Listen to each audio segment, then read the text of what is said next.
Hi again. Listen, I've decided to add a supplemental to this lecture. This will only take a few minutes, and I want to catch you up on some of the things that have been going on in the class and congratulate you on getting your papers in for the speeches from last week. This week, of course, you're going to have 2 more speeches to choose from. Right now, we only know of 3 confirmed speakers. We know there are others, but we don't know when they are scheduled to speak. But I'll update the schedule on the website accordingly. All right, well, one thing I want to let you know is that we have a state constitutional test. Now, in order to pass this class and graduate from high school, you have to pass this test, period. It's a state law, it's a state requirement, and the thing is, no one at UCAS has ever failed, but one student who dropped out of UCAS and left the school and didn't come back to retake the test, but everyone else has passed. That doesn't mean it is easy. It's hard if you don't know the answers. So we'll be teaching bits and pieces of this test, and you'll see these questions as test questions inside your study guides. So I am building this test into the study guides, and I will monitor how well you're doing. And if you're missing questions that you need in order to pass, because you must get 70% of the questions right, then I'll repeat those questions and we'll do them again. But usually that won't be a problem. The test itself is based on the U.S. citizenship and immigration test that new immigrants will take as they take citizenship in this country. My wife took this test. It was given to her verbally. That's the way it's done. You guys get to answer the questions in your study guide, but if you're passing this test through immigration naturalization, you would then have to take it in front of a test person who would read you the test a bit at a time. All right, well, we will take care of that. Now, when you look at your grades, you'll see these little letters, T, E, P, N, and R. What these are is the T's are the state questions, right? And you'll see how well you're doing there. E's are your essays. P is your participation points for different activities and things. N are your notes. And R is for the big reports and the big assignments, such as the speeches you're doing this week. All right, well, the vote is nearing, 71 days now? Wow, it's coming quickly. It's been a real roller coaster ride. And as we talked about last week, and this is a review that I'm giving to all the classes this week, is that this election, because it has to do with an incumbent president, that is somebody who holds the office at this moment, it is what we call a referendum on the incumbent. In other words, we're evaluating how good a job President Trump did in his first 4 years and whether or not we want to hire him again for another 4 years. It's less of an election about Joe Biden, who is the challenger. Now he has to be competent and up to the job, or people will choose the president, of course. But really what it comes down to is how good of a job the voters think President Trump has done. Remember that most incumbents win. At least 75% of incumbents win their election. This is the most consequential election in my lifetime. Everybody's saying it. Everybody I know is saying it. And it's a big one, for sure. And as you learned last week, it's a tough business. Some call it a contact sport. We talked about this last week, that politics ain't beanbag, according to Peter Finley-Doon in 1895. Yeah, there's going to be some things said that for supporters of one candidate or another will be a little hard to swallow. And last week you heard some pretty tough things said about the president. This week, expect the same in reverse. Expect fireworks. It's going to be rough the other way. But that's just politics. Don't worry too much about it. They're just all trying to make their case as forcefully as possible.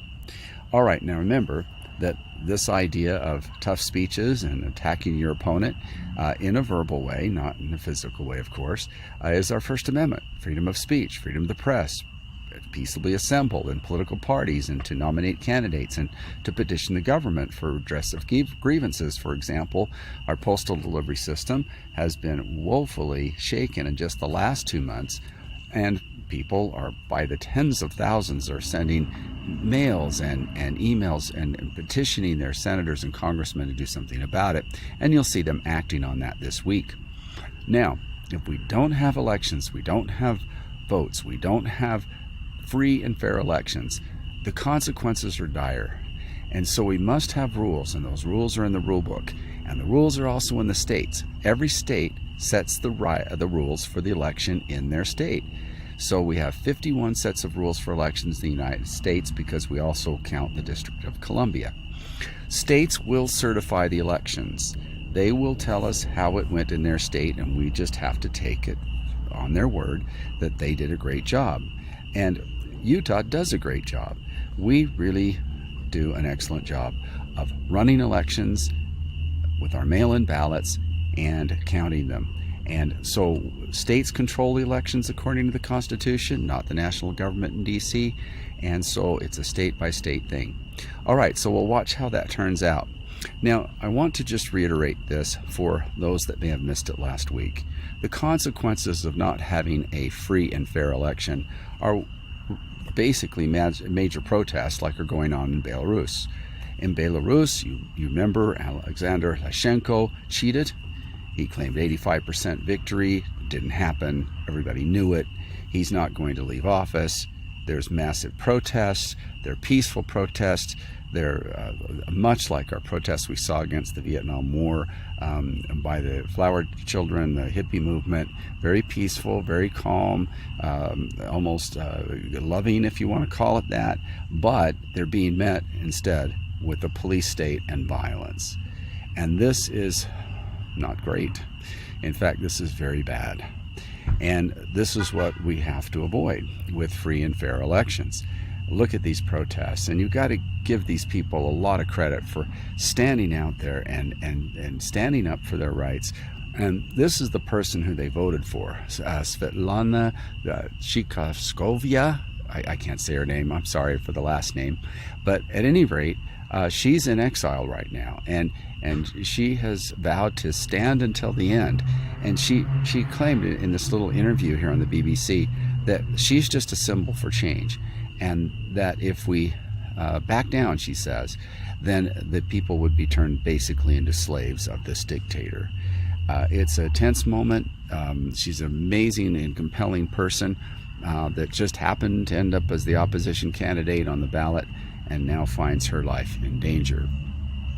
Well, let's not let that happen here, okay? So let's get our states all the support we can to get the job done on Election Day. Last week, Biden, Vice President Biden, spoke. He did a great job. It was a wonderful speech. It was probably, most people who have known Biden for the last 50 years say it is the best speech he's ever given in his 50-year career. In that speech, he outlined 4 major things all happening at once, like the perfect storm of problems and issues that we need to deal with. Number 1 is COVID-19. The next is the civil rights issue around the Black Lives Matter movement. The next is climate change. And then he talked about the economy.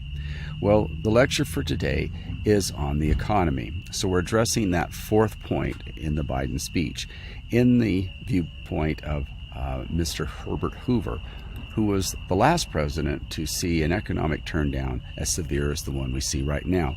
So enjoy the lecture. It's a good one. There's assignment with it. I don't believe there's any speeches for you to listen to until Tuesday night. So Tuesday night, Wednesday night, and Thursday night will be the nights that you'll be able to get your Republican speeches in. I highly recommend listening to Mr. Trump. But then it's up to you between Melania Trump and Mr. Pence. Those are kind of the only options that we know for sure that are speaking on those specific nights. Well, enjoy the lecture.